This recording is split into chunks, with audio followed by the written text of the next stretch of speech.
Welcome to REHAU Academy on Air. This podcast is a way for us to present non-technical information related to REHAU in a Q&A format with industry experts.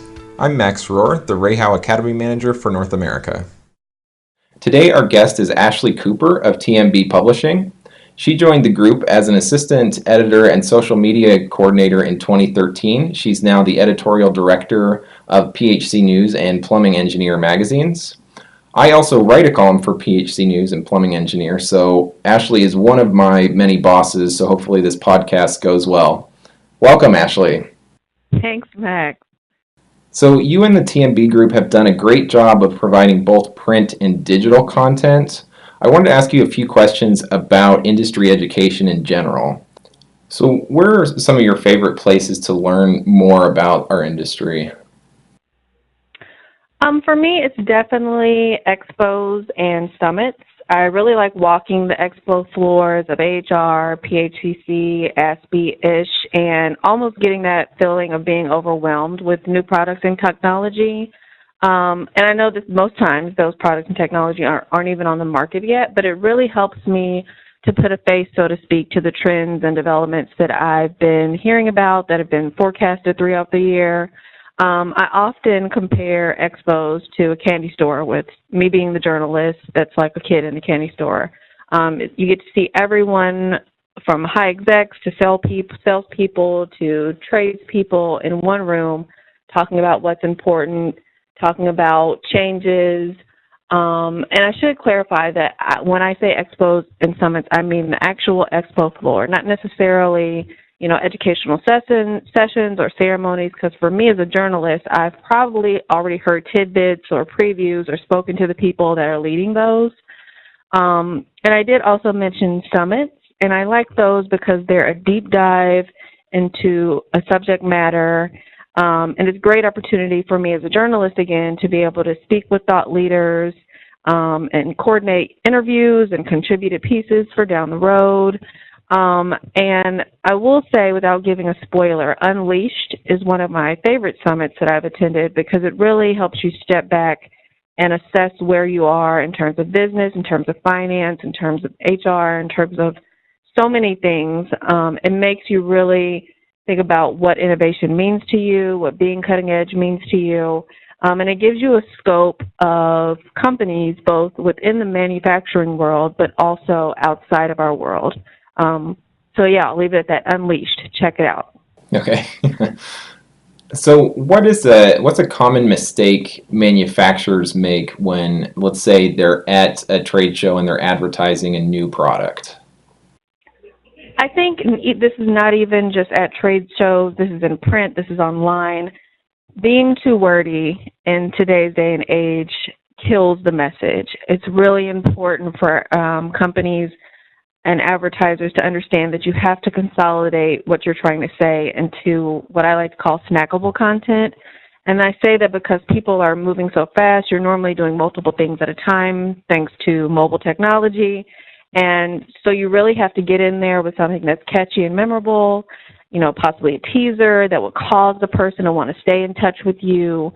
And I think some people hesitate because they don't think someone's going to follow up, or they don't think they can secure that lead, but it really is important to direct someone to your website from a conversation or an ad, or direct them to your social media, or put out a promotion online in e-blast that requires them to call you. Because I don't think people assume that their message should go in one space, and that's how they've envisioned it. But really, your message, your ad, your work, it can go in multiple places, and you kind of have to ask the person you're talking to where they see it going and what kind of interactions they get from customers or readers, and then cater what you're talking about to them, and just believe or be hopeful that your message is going to reach the audience you wanted to reach through various outlets versus one that you were initially targeting.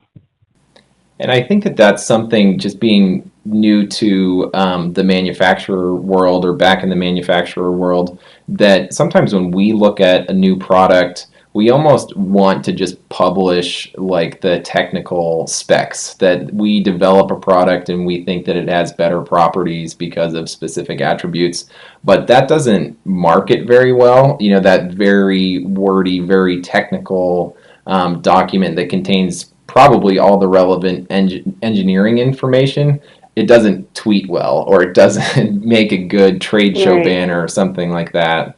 So it's I know that that's definitely an easy trap to fall into, and you have to have a different messaging marketing approach to get that same information into, like you said, a snackable piece of content. Right. So how will contractors find new customers 5 years from now?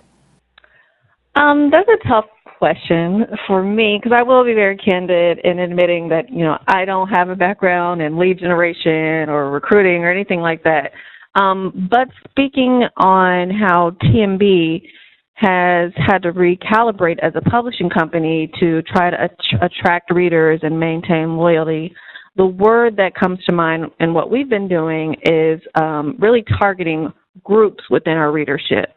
And I think in the immediate future, business owners and executives will have to focus on first establishing and understanding who their core audience is, who their core customer is, and then who are maybe those secondary or third customers that they want to hit by default or hit by little commonalities. And when I say understand those customers, I mean really diving in with demographic research, also with psychology research. You want to know what makes your customer tick, and that sounds overwhelming, especially for the trades. But I think what we're seeing in consumer marketing and media and interactions is that you have to cater what you're doing to a very specific group because people are really looking for seamless, genuine engagement with brands. And those days of cheesy, aggressive kind of business relationships and marketing or advertising are pretty much gone. So it's important for folks in our industry to, start looking at the budget and start considering lead generation consultants or software that helps you really cater towards the customer base that's coming 5, 10 years from now.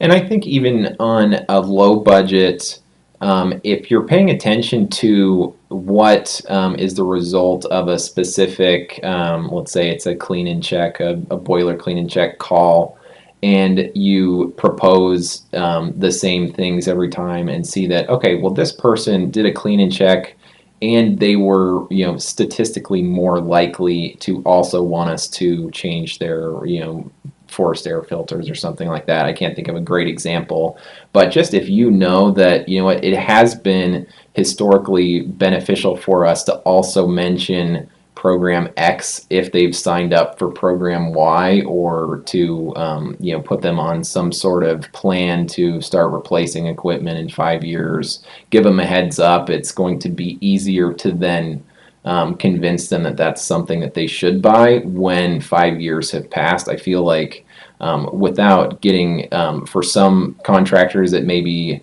worth spending a lot of money to do more analytics. And I think that there's probably just anecdotally some things that you could keep track of in-house and then know that, okay, we should start paying attention to this, and this approach seems to be working.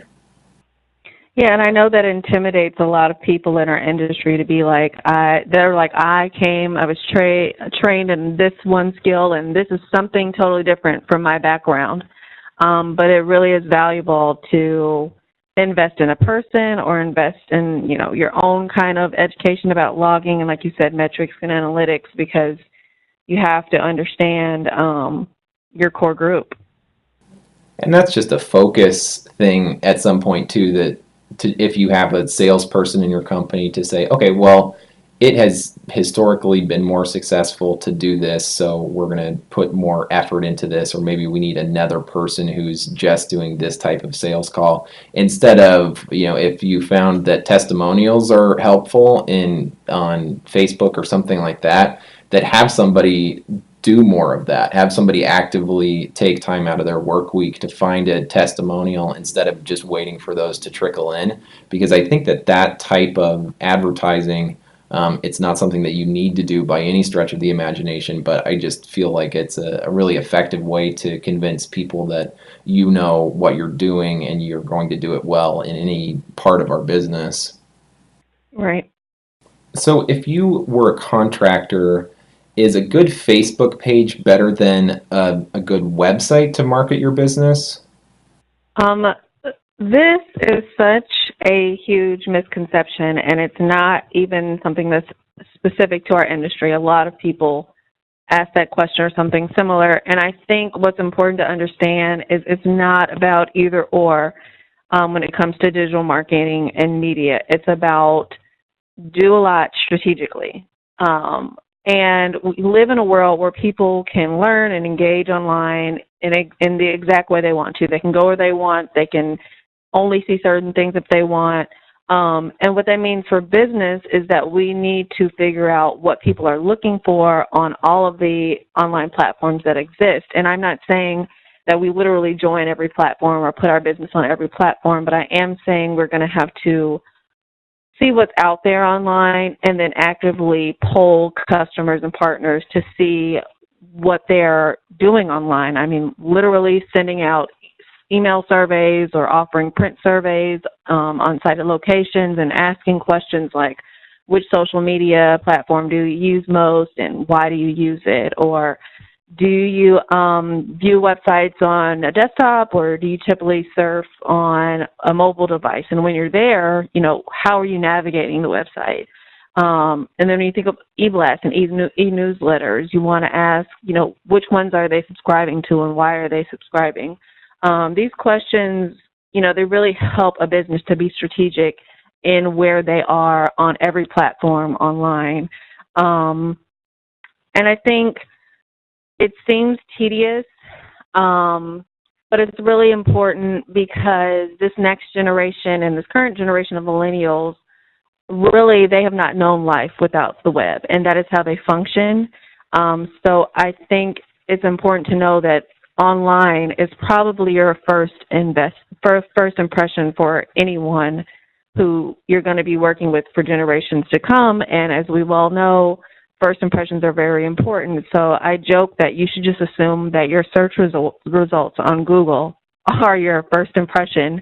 Because even we've heard a lot that people will say, oh, someone called me and told me all about me before I told them about me. And that's because they Googled my company before they even asked about the services. So I think people really need to take that to heart and not think it's, that online media is a joking thing. It's something that should be invested in and done strategically, whether that means starting with an intern from a local college or calling up your niece and saying, hey, I know you at least know how to navigate this. Can you help me?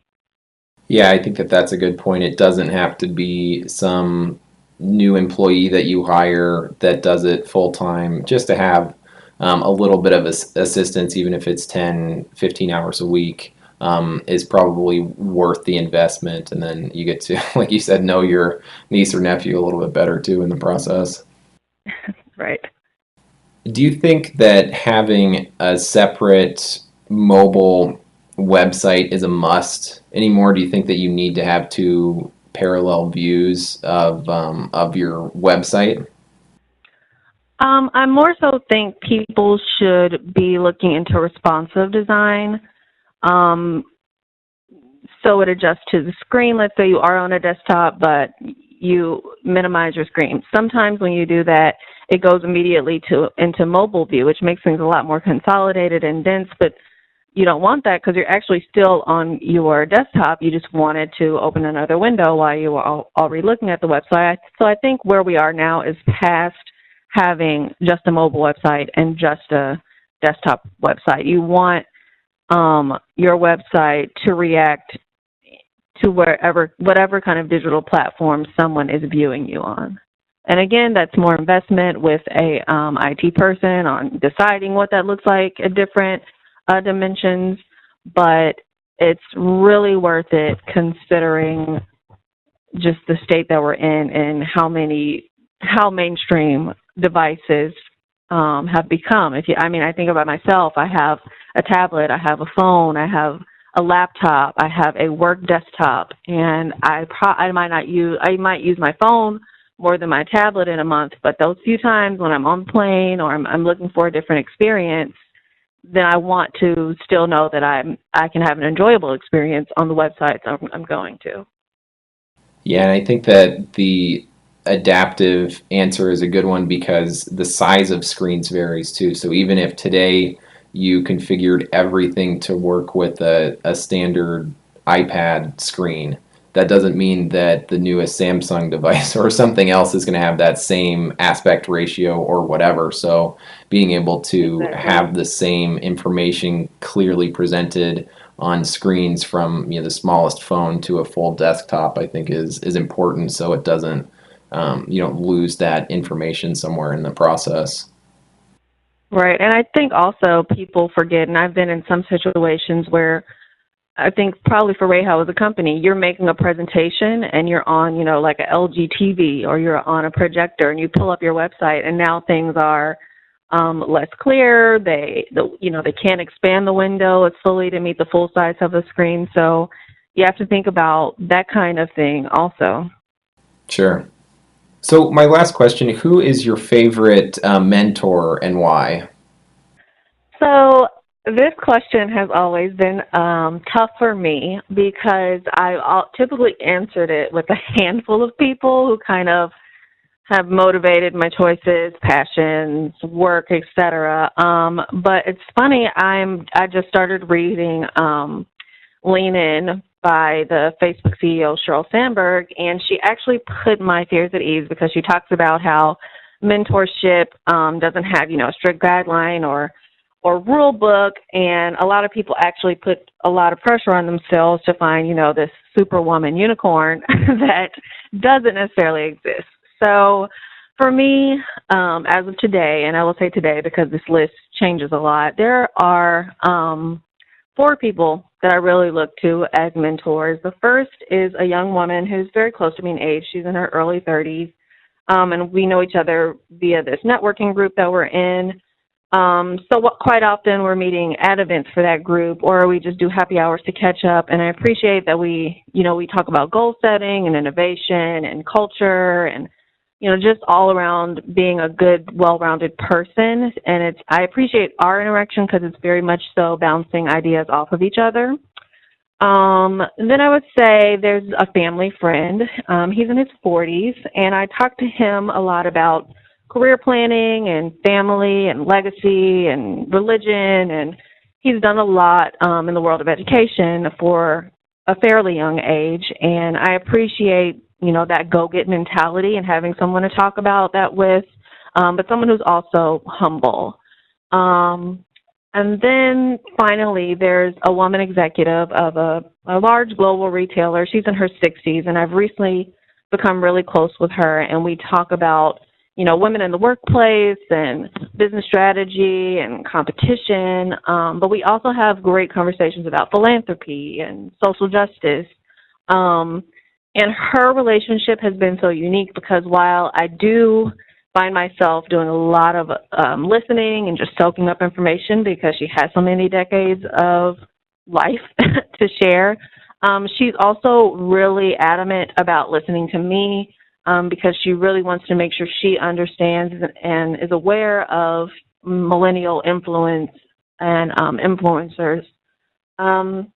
And the last person I would say is more like a role model than a mentor, and that's my deceased maternal grandmother. She's just like a lifelong representation of values and ideals I aim to display, such as grace and poise, and she had this unique balance of assertiveness and pleasantness, so I try to also convey that. Yeah, I think that the mentor collage is probably true for a lot of people, that it takes a village of mentors to shape that. So that was a good answer. I think that it helps to have people of all different ages as part of that family of mentors. So thank you for joining me today. You can see more from Ashlei and TMB Publishing at phcnews.com. and plummingengineer.com, as well as thewholesaler.com. Also, follow PHC News on at PHC News on Twitter, and thank you for tuning in. To find REHAU technical training, go to na.rehau.com/academy and check out REHAU America's YouTube channel. Our Twitter handle is @REHAU, and you can always ask your sales rep for more information about local trainings.